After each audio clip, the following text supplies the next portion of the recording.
Assalamualaikum warahmatullahi wabarakatuh. Nama saya Muhammad Noriman bin Zainuddin. Nombor matriks AA200353. Okay, saya akan memulakan sesi LDK 2 ini dengan pengenalan terhadap dadah. Okey, apa itu dadah? Dadah ialah sebarang bahan kimia yang digunakan pada tubuh manusia atau haiwan untuk menyiasat, merawat atau mencegah penyakit. Jika disalahgunakan, akan mendatangkan kesan yang amat buruk kepada seseorang individu. Okay, dadah akan mengakibatkan ketagihan. Seperti mana yang anda tahu, ia akan mengakibatkan kemerosotan kesihatan atau keruntuhan akhlak pengguna apabila dimakan atau diminum atau dimasukkan ke dalam badan dengan tidak mengikut peraturan secara berlebihan. Penggunaan dadah adalah melalui penyedotan, suntikan, merokok, penyerapan melalui tampalan pada kulit atau melarutkannya di bawah lidah.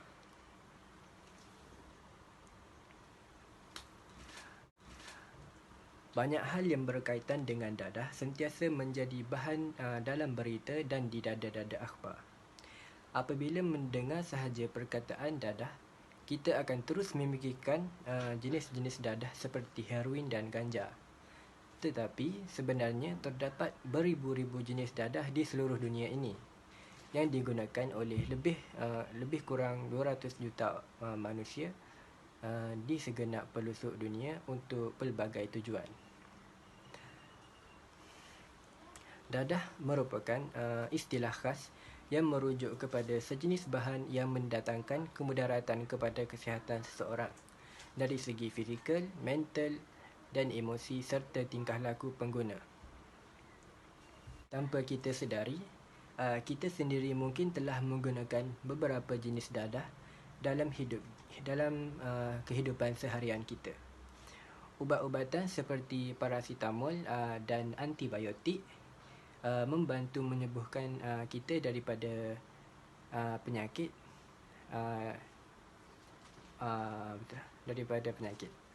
Teh, kopi dan coklat juga mengandungi sejenis dadah rangsangan yang dikenali sebagai kafein.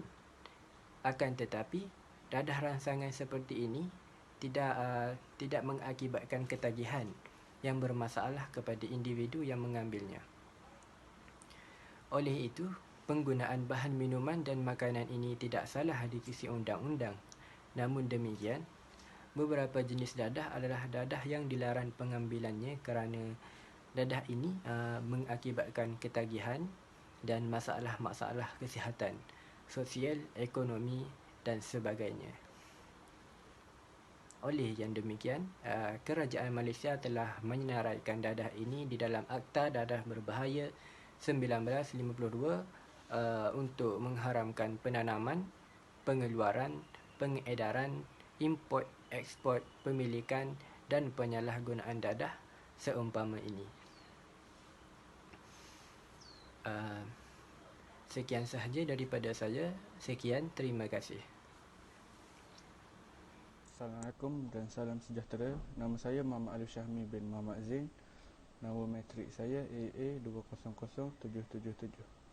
Saya akan membentangkan jenis-jenis dadah, dan jenis dadah yang saya akan bentangkan adalah heroin, cannabis, ecstasy dan morfin. Dan yang pertama adalah heroin. Apa itu heroin? Heroin adalah ubat sangat ketagihan yang diproses dari morfin yang berasal dari seed pod dari opium tumbuhan popi Asia. Ia adalah penyekat yang menghalang sistem saraf pusat. Heroin sebenarnya disintesis dalam usaha mencipta morfin versi yang kurang menyebabkan ketagihan, yang mula dijual pada akhir abad ke-19. Heroin mula-mula disintesis oleh ahli kimia bernama C.R. Edelward pada tahun 1874. Bagaimana heroin digunakan? Heroin boleh disuntik ke dalam urat pengguna, merokok atau dengung. Kesan-kesan heroin adalah pengguna yang menyuntik heroin akan merasa lonjakan euforik atau tergesa-gesa. kerana ia sering dipanggil mulut mereka menjadi kering. Mereka mungkin mula mengangguk masuk dan keluar, dan tangan kakinya akan terasa berat dan kenyar. Mereka mungkin mengalami keupayaan mental yang kurang berkurangan dan emosi yang membosankan. Kesan heroin yang berlangsung 3 hingga 4 jam selepas setiap dos telah diberikan. Seterusnya adalah morfin. Morfin adalah penghilang rasa sakit candu yang sangat kuat kerana merupakan alkaloid utama dalam candu. Ia digunakan dalam perubatan sebagai salah satu penghilang rasa sakit semula jadi yang paling kuat yang pernah ada. Apakah kesan morfin? Morfin bertindak sebagai penghilang rasa sakit dengan cara yang sama sekali berbeza daripada analgesik lain. Ia bertindak secara terpusat melalui apa yang disebut reseptor opioid di otak. Tindakan agonis mencegah penularan kesakitan yang bermaksud bahawa pesakit yang memakan morfin tidak lagi dapat merasakan kesakitan atau hanya merasakan dalam bentuk yang lemah. Kesan morfin pula ialah semakin kuat obat, semakin tinggi kesan sampingannya dan risiko yang berkaitan. Hakikatnya bahawa morfin adalah analgesik yang berpusat yang digunakan dalam rawatan kesakitan yang teruk hingga parah, menjadikan pelbagai risiko cukup besar. Oleh kerana jangka masa tindakan agak pendek pada 2 hingga 4 jam dan pelembapan pusat, tetapi kebanyakan kesan euforia pada awal rawatan dianggap menyenangkan oleh pesakit yang memakannya. Keinginan untuk dos lain timbul dengan sangat cepat. Morfin mempunyai potensi ketergantungan fizikal dan psikologi yang sangat tinggi. Yang seterusnya adalah ekstasi. Ekstasi pada asalnya dibangunkan sebagai bantuan diet tetapi digunakan secara eksperimental semasa kaunseling kerana keupayaannya untuk menghilangkan hambatan individu. Ia dikenali dengan kesannya yang kuat serta gangguan dalam masa dan peningkatan keseronokan dari pengalaman fizikal. Kesan daripada kegunaan ekstasi adalah berlangsung dari 3 hingga 4 jam. Popularitinya berkembang pada akhir 1980-an dalam adegan rave dan kelab di kampus-kampus kerana reputasinya untuk menghasilkan tenaga yang tinggi dan mempercayai dan membuka kesan di kalangan mereka yang mengambilnya. Dan yang terakhir adalah cannabis. Cannabis adalah sejenis pokok yang menghayalkan. Cannabis adalah dadah haram yang paling banyak ditanam, diperdagang dan disalahguna di dunia. Cannabis adalah antara dadah yang sering disalahguna di Malaysia dan menyumbang sebanyak 16% populasi penyalahgunaan dadah dalam negara. Cara pengambilan cannabis adalah melalui paip, bom dan bubbler. Kesan-kesan pengguna cannabis adalah gejala penggunaan cannabis adalah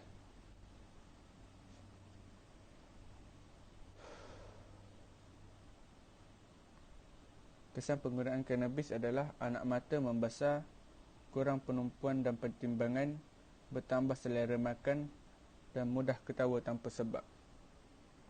Pengambilan cannabis juga boleh mengakibatkan peningkatan denyutan jantung, kehilangan daya ingatan jangka pendek, berasa cemas, kerosakan paru-paru dan menyebabkan rasa sakit jiwa jika digunakan secara berpanjangan. Itu sahaja daripada saya. Sekian, terima kasih. Hai, Assalamualaikum. Saya Muhammad Fakhruddin bin Abdul Hamid dan saya akan menerangkan tentang dadah jenis opiat. Apa itu opiat? Opiat adalah kelas ubat yang terdapat secara semula jadi dari sejenis tumbuhan yang dikenali sebagai Papaver somniferum dan ia berfungsi di otak untuk menghasilkan pelbagai kesan termasuk menghilangkan rasa sakit. Hal ini kerana opiat mampu merangsang perasaan nyaman serta tenteram. Opiat boleh menjadi ubat preskripsi yang sering disebut sebagai ubat penahan sakit. Ia juga dikenali sebagai heroin. Preskripsi opiat digunakan untuk menyekat syarat sakit antara otak dan tubuh badan dan biasanya digunakan untuk merawat kesakitan sederhana hingga kesakitan yang teruk. Selain berfungsi sebagai ubat penahan sakit, opiat dapat membuat beberapa orang merasa santai gembira atau bahasa mudahnya high atau khayal. Ia juga boleh menyebabkan ketagihan. Kesan sampingan tambahan boleh merangkumi pernafasan yang perlahan, sembelit, mual, kekeliruan dan mengantuk. Walaupun opiat mampu menghilangkan rasa sakit, ia tidak termasuk dalam kategori yang sama dengan ubat penahan sakit seperti aspirin dan Tylenol.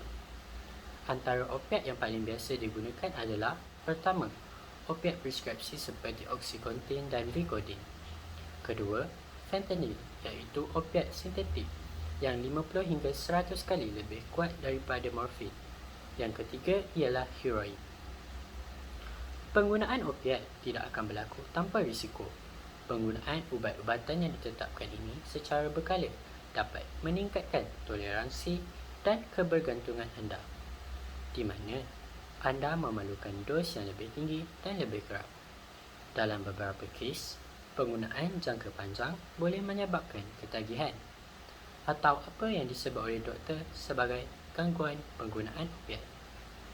Selain itu, opiat dapat menyekat kemampuan anda bernafas ketika diambil pada dos yang lebih tinggi, dan apabila disalahgunakan boleh menyebabkan overdose yang boleh mengakibatkan kematian. Risiko masalah pernafasan iaitu memperlahankan pernafasan, bahkan mampu menghentikan pernafasan anda, akan meningkat jika anda tidak pernah mengambil ubat atau dadah yang berinteraksi dengan opiat. Opiat yang juga mampu berinteraksi dengan penyakit hanya boleh digunakan jika tidak efektif. Diperlukan untuk kesakitan, termasuk jika alternatif untuk mengawal kesakitan. Jadi, macam mana kita nak mengenal pasti orang tersayang kita berdepan dengan masalah penggunaan dadah ni? Opiat adalah kelas ubat yang merangkumi ubat sakit preskripsi dan ubat-ubatan haram seperti heroin. Walaupun opiat dapat diskripsikan oleh doktor untuk mengubati kesakitan, penyalahgunaan dadah jenis opiat ini dapat menyebabkan ketergantungan atau ketagihan. Sesiapa yang menggunakan opiat harus mematuhi arahan doktor mereka dengan berhati-hati. Pastikan hanya mengambil ubat seperti yang ditetapkan. Gangguan opiat adalah keadaan perubatan yang ditarifkan dengan tidak menahan diri daripada menggunakan opiat dan tingkah laku yang berpusat di sekitar penggunaan opiat yang mengganggu kehidupan seharian. Bergantung secara fizikal pada opiat boleh berlaku apabila seseorang mengalami gangguan penggunaan opiat dan dicirikan oleh gejala penarikan seperti mengidam dan berpeluh. Walau bagaimanapun, seseorang boleh menyalahgunakan opiat dan tidak bergantung pada fizikal. Apabila seseorang mempunyai ketergantungan fizikal, sangat sukar bagi mereka untuk berhenti mengambil opiat, dan ketergantungan itu dapat mengganggu rutin harian termasuk hubungan atau kewangan peribadi. Gangguan penggunaan opiat dapat didiagnosis oleh doktor. Seseorang yang bergelut dengan gangguan penggunaan opiat mungkin tidak langsung menunjukkan sebarang gejala. Namun, lama-kelamaan mungkin akan ada beberapa tanda bahawa mereka memerlukan pertolongan. Antara tanda-tanda ketagihan opiat yang biasa ialah: pertama, ketidakupayaan untuk mengawal penggunaan opiat. Kedua, keinginan yang tidak terkawal. Ketiga, mengantuk. Keempat, perubahan tabiat tidur. Kelima, penguraian berat badan. Keenam, gejala seperti kerap menghidapi selesema. Dan ketujuh ialah suka mengasingkan diri dari ahli keluarga. Jadi, sejauh manakah tahap ketagihan opiat ini? Ia memerlukan beberapa minggu untuk bergantung secara fizikal dengan opiat, tetapi ianya berbeza mengikut individu. Sekiranya anda mengambil opiat selama 1 atau 2 hari, ia tidak menjadi masalah dan secara amnya anda tidak akan menjadi ketagih. Tetapi, beberapa kajian menunjukkan bahawa dos pertama boleh memberi kesan fisiologi. Berbeza pula dengan naltrexone yang digunakan untuk merawat ketagihan. Ubat ini tidak mengaktifkan reseptor opiat seperti yang dilakukan oleh buprenorphine dan methadone. Tetapi sebaliknya, ia menghalang kesan euforik atau kesan sedatif opiat. Sistem badan anda perlu bebas dari semua opiat sebelum menggunakan naltrexone. Ubatan ini boleh diambil secara pil atau suntikan sebulan sekali. Naltrexone boleh digunakan dalam situasi kecemasan, iaitu ketika pesakit berhenti bernafas. Terma Inggerisnya ialah respiratory arrest akibat pengambilan opiat secara berlebihan, overdose. Naltrexone membebaskan reseptor dan dapat membalikkan kesan overdose, tetapi ianya bukan tergolong dalam rawatan ketagihan. Sejauh manakah rawatan opiat ini? Kejayaan terapi untuk ketagihan opiat berbeza bagi setiap pesakit, bergantung kepada tahap ketagihan dan juga dipengaruhi oleh komplikasi komorbiditi seperti penggunaan alkohol atau penyakit mental. Penyelidikan menunjukkan bahawa kadar penggunaan zat yang lebih tinggi pada pesakit dengan diagnosis seperti kemurungan dan mereka yang menggunakan bahan lain seperti alkohol. Rawatan bersepadu untuk kedua-dua gangguan kesihatan mental dan penggunaan bahan diperlukan sekiranya berlaku bersamaan. Persekitaran dan hubungan keluarga atau rakan juga memainkan peranan penting. Sebilangan pesakit akan mengulangi terapi berulang kali sebelum berjaya. Sekian daripada saya. Terima kasih.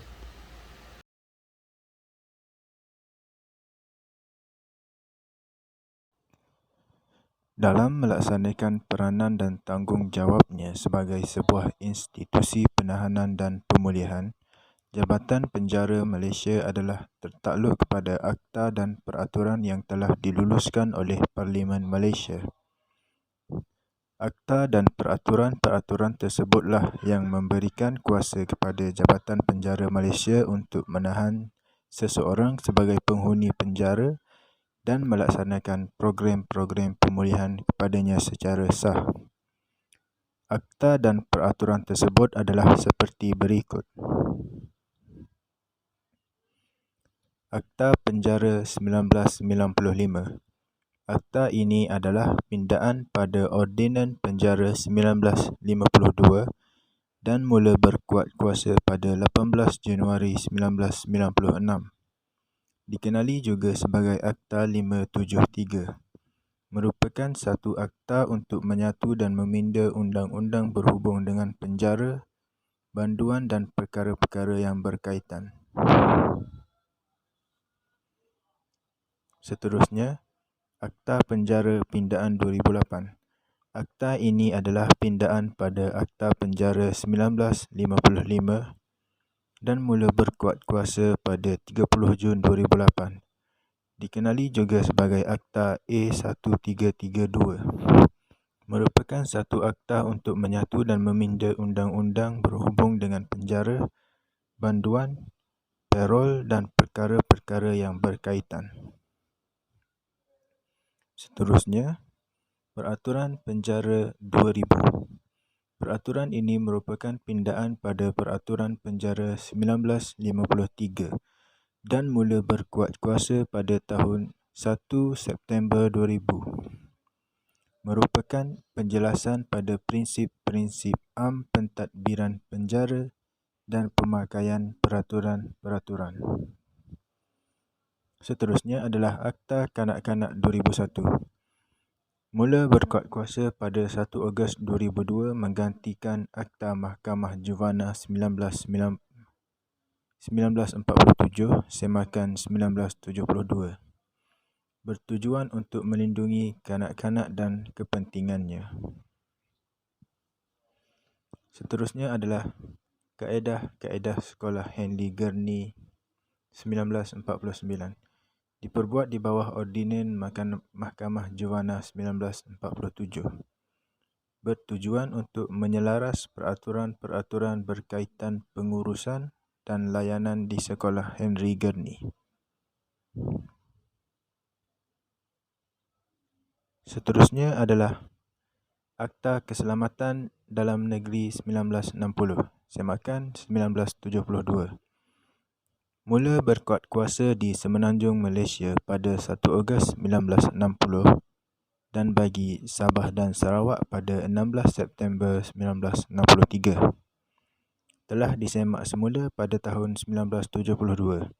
Suatu akta untuk mengadakan peruntukan bagi keselamatan dalam negeri Malaysia tahanan pencegahan, pencegahan subversif, penghapusan keganasan terancang terhadap orang dan harta di dalam kawasan tertentu di Malaysia dan mengenai perkara yang bersampingan dengannya. Kaedah-kaedah keselamatan dalam negeri iaitu Ordinan Orang Tahanan 1960 bertujuan untuk menyelaras pentadbiran dan pengurusan orang-orang tahanan di pusat-pusat pemulihan akhlak. Seterusnya adalah Ordinan Darurat iaitu Ketenteraman Awam dan Mencegah Jenayah 1969. Diperbuat di bawah perkara 150/2 Perlembagaan Persekutuan Malaysia. Bertujuan untuk keselamatan, ketenteraman awam, mengekang keganasan dan mencegah jenayah keganasan. Mula berkuat kuasa pada 16 Mei 1969. Seterusnya adalah kaedah-kaedah darurat iaitu Ketenteraman Awam dan Mencegah Jenayah 1970. Kaedah ini mula berkuat kuasa pada 1 Januari 1971. Ianya bertujuan untuk menyelaras pentadbiran dan pengurusan orang-orang tahanan di pusat-pusat pemulihan akhlak. Seterusnya adalah Akta Dadah Berbahaya, langkah-langkah pencegahan khas 1985, dikenali juga sebagai Akta 316, mula berkuat kuasa pada 30 Mei 1985. Akta ini bertujuan untuk membuat peruntukan mengenai pencegahan orang-orang yang ada kaitan dengan apa-apa aktiviti yang berhubung dengannya atau yang melibatkan peredaran dadah berbahaya. Baiklah, seterusnya adalah Perintah Tetap Ketua Pengarah Penjara. Kuasa yang diberikan kepada Ketua Pengarah di bawah Seksyen 12 Akta Penjara 1995. Ketua Pengarah menjalankan kuasanya boleh mengeluarkan apa-apa perintah tetap berhubung pengurusan kepenjaraan. Dan akta yang terakhir adalah United Nations Standard Minimum Rules for the Treatment of Prisoners. Mula diperkenalkan pada tahun 1955 di Congress of Prevention of Crime and the Treatment of Offenders, Geneva. Telah diluluskan pada 31 Julai 1957 dan dipinda pada 13 Mei 1977. Bertujuan untuk menetapkan satu standard umum berkaitan prinsip dan pelaksanaan terhadap layanan kepada banduan dan pengurusan institusi penjara.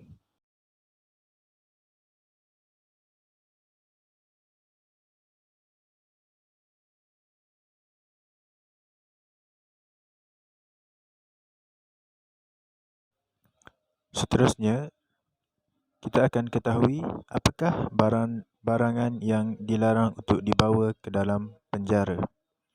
Selaras dengan peruntukan Seksyen 58 dan Subseksyen 2 Akta 537, Komisioner Jeneral telah menyenaraikan bahawa rokok adalah artikel larangan dalam penjara sebagaimana yang dinyatakan oleh Pegawai Perhubungan Awam Jabatan Penjara Malaysia, Puan Kausalya Devi, anak perempuan 1. Dengan demikian, perbuatan menukarkan barangan dengan rokok merupakan suatu kesalahan dan boleh diambil tindakan tata tertib terhadap mana-mana pihak yang terlibat. Peraturan 68 Peraturan Penjara 2000 pula memperuntukkan bahawa artikel larangan juga terpakai terhadap apa-apa wang, pakaian, makanan, minuman, tembakau, surat, kertas, buku, perkakas atau artikel lain. Peraturan 68 memperuntukkan seperti yang tersebut. Assalamualaikum warahmatullahi wabarakatuh dan selamat sejahtera. Nama saya Muhammad Al-Faikal bin Muhammad Aris dan nombor matriks saya ialah AA20194. Hari ini saya akan menceritakan tentang undang-undang berkaitan dadah, iaitu Akta Dadah Berbahaya 1952. Yang pertama, bagi Akta Dadah Berbahaya 1952, Seksyen 39B, iaitu memiliki 15 gram atau lebih heroin atau morfin atau monoasetil morfin, memiliki 1000 gram atau lebih candu masak atau mentah, memiliki 200 gram atau lebih ganja, seterusnya memiliki 400 gram atau lebih kokain dan 50 gram atau lebih amfetamin. Bagi kesalahan tersebut, mahkamah menetapkan hukuman mandatori mati, iaitu gantung sampai mati. Seterusnya, bagi Seksyen 39(A)(2), memiliki 5 gram atau lebih heroin atau morfin atau monoasetil morfin, memiliki 50 gram atau lebih ganja, memiliki 15 gram atau lebih kokain dan 30 gram atau lebih amfetamin. Bagi kesalahan tersebut, hukumannya ialah tidak kurang 5 tahun penjara atau dipenjara seumur hidup dan diwajibkan tidak kurang 10 sebatan rotan. Seterusnya ialah Seksyen 39(A)(1), iaitu memiliki 2 hingga 5 gram heroin atau morfin, memiliki 100 hingga 250 gram ganja, memiliki 5 hingga 15 gram kokain. Yang keempat, memiliki 250 hingga 750 gram daun koka, dan yang terakhir 5 hingga 30 gram amfetamin. Bagi kesalahan tersebut, hukumannya ialah tidak kurang 2 tahun penjara tetapi tidak lebih dari 5 tahun dan diwajibkan sebatan rotan antara 3 hingga 9 kali. Bagi Seksyen 6B, kesalahan ialah menanam atau mengusahakan pokok ganja dan hukumannya ialah dipenjara seumur hidup dan diwajibkan sebatan rotan tidak kurang 6 kali. Seterusnya ialah Seksyen 6, iaitu memiliki 5 gram candu mentah atau daun koka atau ganja atau pokok popi atau biji ganja dari popi. Dan bagi kesalahan tersebut, mereka dikenakan hukuman penjara tidak lebih 5 tahun atau denda tidak lebih RM20,000 atau kedua-duanya sekali. Seterusnya ialah Seksyen 9, iaitu memiliki kurang 100 gram candu masak dan hukumannya ialah sama seperti tadi, iaitu penjara tidak lebih 5 tahun atau denda tidak melebihi RM20,000 atau kedua-duanya sekali. Seterusnya ialah Seksyen 12(3), iaitu memiliki 2 gram heroin atau morfin dan penjawat awam yang bertugas di penjara, pusat pemulihan, lokap polis atau mana-mana tempat tahanan dan memiliki dadah di tempat tersebut. Hukuman bagi kesalahan tersebut ialah penjara tidak lebih 5 tahun atau denda tidak lebih RM100,000 dan hukuman tambahan seperti hukuman di rotan 3 sebatan. Seterusnya ialah Seksyen 15, iaitu memasukkan dadah, iaitu heroin atau morfin, ke dalam badan. Hukumannya ialah penjara tidak lebih 2 tahun atau denda tidak lebih RM5,000. Dan yang terakhir ialah Seksyen 15B, iaitu berada di dalam jerami candu dan hukumannya ialah penjara tidak lebih 2 tahun atau denda hingga RM5,000. Baiklah, sekarang saya akan menceritakan beberapa akta yang ada di Malaysia berkaitan dengan dadah, iaitu Akta Dadah Berbahaya. Dinyatakan dalam Seksyen 38B ADB 1952, iaitu kuasa mahkamah berkenaan dengan orang yang didapati bersalah di bawah Seksyen 15. Yang pertama, jika seseorang didapati bersalah atau sesuatu kesalahan di bawah Seksyen 15, dia hendaklah dengan serta-merta selepas menjalani hukuman yang dikenakan ke atasnya berkenaan kesalahan itu, menjalani pengawasan oleh pegawai sebagaimana ditarifkan bawah Seksyen 2 Akta Penagih Dadah, iaitu Rawatan dan Pemulihan 1953 bagi tempoh tidak kurang daripada 2 dan lebih kurang 3 tahun sebagaimana yang ditetapkan oleh mahkamah. Yang kedua, seorang yang dikehendaki menjalani pengawasan di bawah subseksyen 1 hendaklah disifatkan telah ditempatkan di bawah pengawasan itu di bawah perenggan kurungan B subseksyen 1 Seksyen 6 Akta Penagih Dadah, iaitu Rawatan dan Pemulihan 1983. Seterusnya adalah Akta Dadah Berbahaya dalam kurungan Langkah-Langkah Pencegahan khas 1985, iaitu kategori orang yang ditangkap di bawah akta ini adalah seperti berikut. Yang pertama, orang yang telah ditangkap di bawah Seksyen 39B ADB 1952 dan dibebaskan oleh mahkamah kerana kekurangan bukti untuk disabit kesalahan. Yang kedua, orang yang disyaki dan dikenal pasti terlibat dengan kegiatan pengedaran dadah melalui proses pengumpulan maklumat, percakapan, risikan saksi-saksi yang berurusan dengan seseorang itu.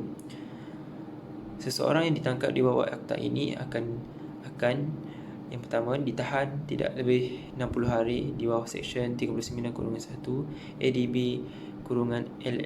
LLPK 1985 dan tidak akan dibicarakan di mahkamah.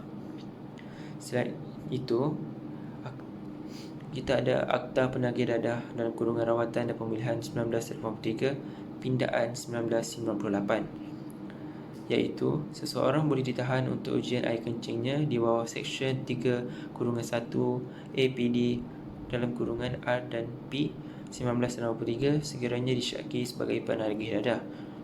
Setelah disahkan bahawa seseorang itu adalah penagih dadah, Magistrat boleh membuat perintah menurut Seksyen 6-1 sama ada penagih tersebut akan menjalani rawatan dan pemulihan di pusat pemulihan selama 2 tahun dan kemudiannya menjalani pengawasan selama 2 tahun atau diletakkan di bawah pengawasan seorang pegawai untuk tempoh 2 hingga 3 tahun. Dan yang terakhir, kita ada Akta Agensi Anti Dadah Kebangsaan 2004 yang menyatakan bahawa akta ini diwatakan pada 30 Disember 2004. Akta ini bertujuan bagi menubuhkan agensi anti dadah kebangsaan dan meletakkan kuasa pada pegawai-pegawai agensi bagi melaksana fungsi pencegahan, rawatan dan pemulihan, penguatkuasaan dan penyiasatan, langkah-langkah dan pencegahan khas. Mereka juga menjalankan tugas perlucutan harta dan pentadbiran mengenai kesalahan-kesalahan di bawah akta-akta seperti berikut. Yang pertama, Akta Dadah Berbahaya 1952 dalam kurungan Akta 234. Yang kedua, Akta Penagih Dadah dalam kurungan Rawatan dan Pemulihan 1983 Akta 283. Yang ketiga, Akta Dadah Berbahaya dalam kurungan Langkah-Langkah dan Pencegahan khas 1985 Akta 316 dan yang terakhir Akta Dadah Berbahaya dalam kurungan pelucutan harta 1988 Akta 340. Assalamualaikum warahmatullahi wabarakatuh. Nama saya ialah Muhammad Aminuddin bin Zamzurin. Hari ini saya akan memaparkan video tentang kisah ataupun pengalaman yang pernah dilalui oleh bekas penagih dadah. Sebelum saya masuk kepada topik tersebut, saya akan menerangkan sedikit tentang bagaimana ataupun punca seseorang itu boleh terlibat dengan penyalahgunaan dadah.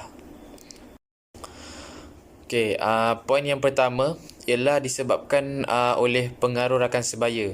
Majoriti golongan yang terlibat dengan penyalahgunaan dadah ini adalah daripada golongan remaja. Remaja-remaja seperti saya sendiri, kadang kita mempunyai ramai kawan dan kita tidak tahu sama ada kawan kita itu baik ataupun tidak. Sebabnya sekiranya kita tersalah memilih kawan, jadi kita akan mudah terpengaruh dan terikut dengan cara mereka untuk melakukan aktiviti-aktiviti yang tidak sihat seperti menghisap dadah. Sebagai contoh, kawan kita memberi ajakan kepada kita untuk mengambil ataupun menghisap dadah dan pada mulanya kita akan menolak. Tetapi bila semakin lama dan semakin hari, kita akan mudah terpengaruh dengan ajakan mereka dan akhirnya tanpa kita sedar, kita sendiri terlibat dengan penyalahgunaan dadah. Poin yang kedua ialah rasa ingin tahu. Setelah mendapat ajakan daripada kawan, jadi mulalah timbul perasaan ingin tahu terhadap barang tersebut, iaitu dadah tadi. Okey, memang tidak asing lagi bahawa perasaan ingin tahu ini memang sudah sebati dalam diri kita sebagai seorang remaja. Okay, pada musim remaja ni mereka ingin mencuba sesuatu benda yang baharu walaupun mereka tidak tahu akibat ataupun kesan buruk yang akan berlaku pada mereka di kemudian hari. Contoh kawan kita, dia memberi ajakan dan mereka cakap bahawa dadah ni dapat menghilangkan stres dan dapat menyelesaikan semua masalah. Jadi kita ni dengan ingin tahu benda tersebut dan akhirnya kita mengambil keputusan untuk mengambil dadah sebagai langkah untuk menghilangkan stres. Poin yang ketiga ialah tekanan mental. Okay, tekanan mental ni merupakan penyebab utama seseorang itu mengambil keputusan untuk mencuba dadah sebagai medium utama bagi mengurangkan tekanan yang mereka hadapi. Tekanan yang mereka alami mungkin disebabkan oleh masalah peribadi ataupun masalah keluarga dan masalah kerja. Okey, jadi bila mereka mempunyai tekanan seperti itu, jadi tekanan tersebut boleh mendorong mereka untuk mengambil dadah sebagai satu solusi untuk menghilangkan tekanan. Seterusnya saya akan memaparkan satu video tentang pengalaman bekas penagih dadah. Timbul satu detik lah dalam diri saya, sampai bila nak hidup macam ini. Sedangkan faktor umur daripada belasan tahun dah meningkat pada 20-an, dah nak masuk 30-an. Jadi saya tekad dengan satu azam, dengan satu untuk buat perubahan. Tapi berkali-kali saya cuba gagal.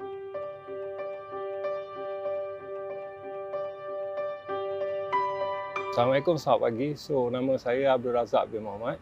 Saya daripada Persatuan Pengasih Malaysia.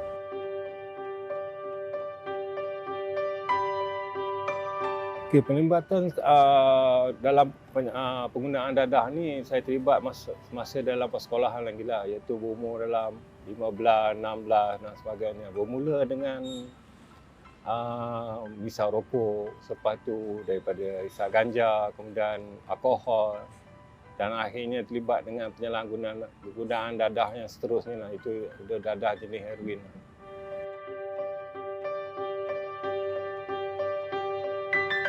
Okay, untuk peringkat awal penggunaan dadah ni memanglah kita akan rasa seronok, kita akan rasa happy, kita akan rasa ini. Tapi lama kelamaan itulah dadah tu senang cakap lah, what drug does to you. Apa dadah telah menghancurkan hidup saya lah. Banyaklah perkara-perkara yang tak elok yang berlaku dalam hidup saya lah semasa dalam penggunaan dadah tu.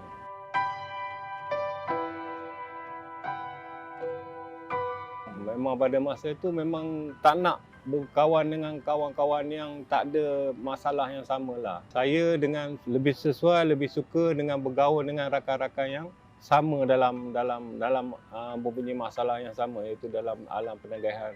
Jadi penerimaan keluarga, memanglah keluarga banyak memberi dorongan supaya tinggalkan benda tu, buat satu perubahan. Keluarga memang banyak membantulah dari sudut untuk membetulkan diri saya lah.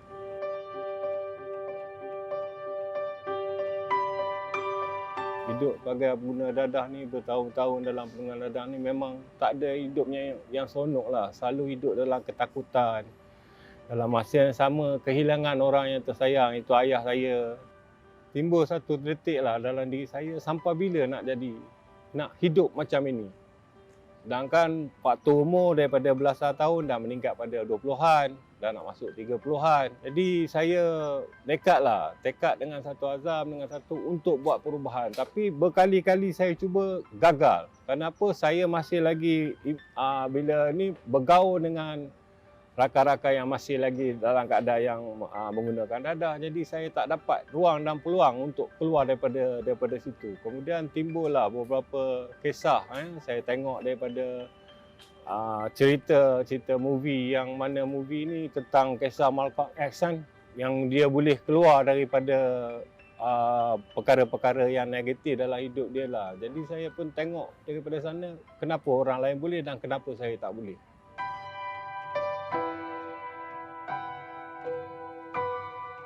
Sekarang kehidupan lebih bebas lah. Sebelum ini kehidupan rasa terkongkong, rasa macam ketakutan sebab dia takut sebab melakukan benda yang salah.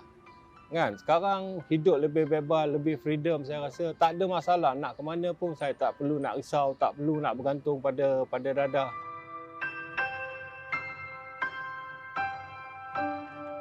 Yalah,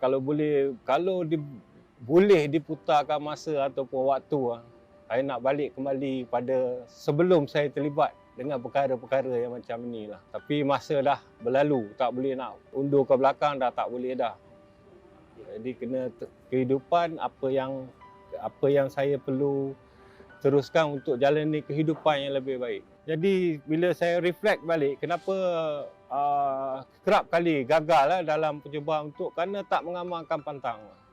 Pantang dia yang pertama sekali, tak boleh menggunakan apa dua jenis bahan-bahan sampingan, tak boleh lah, baik dari segi dadah ke ataupun apa jua bahan-bahan yang menyerupai kesan-kesan hayal, dah tak boleh dah. Sebab apa?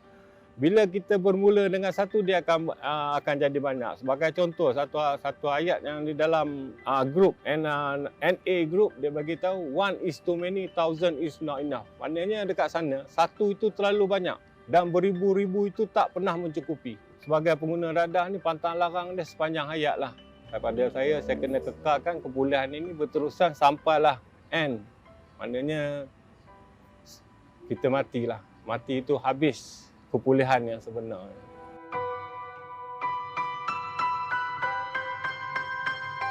Sepanjang saya bertugas ataupun berkhidmat dengan Persatuan Malaysia, banyak benda yang perkara-perkara yang saya jumpa. Ada orang yang cuba nak berhenti. Kerana perkataan dalam cuba nak berhenti itu tak pernah berjaya. Perkataan cuba nak berhenti itu tak pernah berjaya. Yang nak berjaya, kena berhenti. Kena berhenti dan mengamalkan kehidupan yang normal ataupun kehidupan yang sihat. Tinggalkan segala perkara aktiviti yang lama lah. Kerana benda ni mudah akan terjebak kembali. Dia memerlukan satu sistem rawatan yang berterusan lah. Kehidupan untuk ini, pada saya dapat kehidupan ni daripada pengasih lah. Sebelum ni saya gagal berkali-kali kerana saya tak ada bimbingan, saya tak ada arah, saya tak ada pengetahuan ataupun ilmu tentang kehidupan yang normal tanpa menggunakan dadah. Sokongan, dorongan yang paling penting sekali, kena ada support group lah. Kami kat Pengasih memang kita ada support group, iaitu Narcotic Anonymous, yang dihadiri oleh orang-orang yang mempunyai masalah dengan penanggihan. Dapatkan kekuatan, dapatkan strength untuk terus bebas pada dadah ni.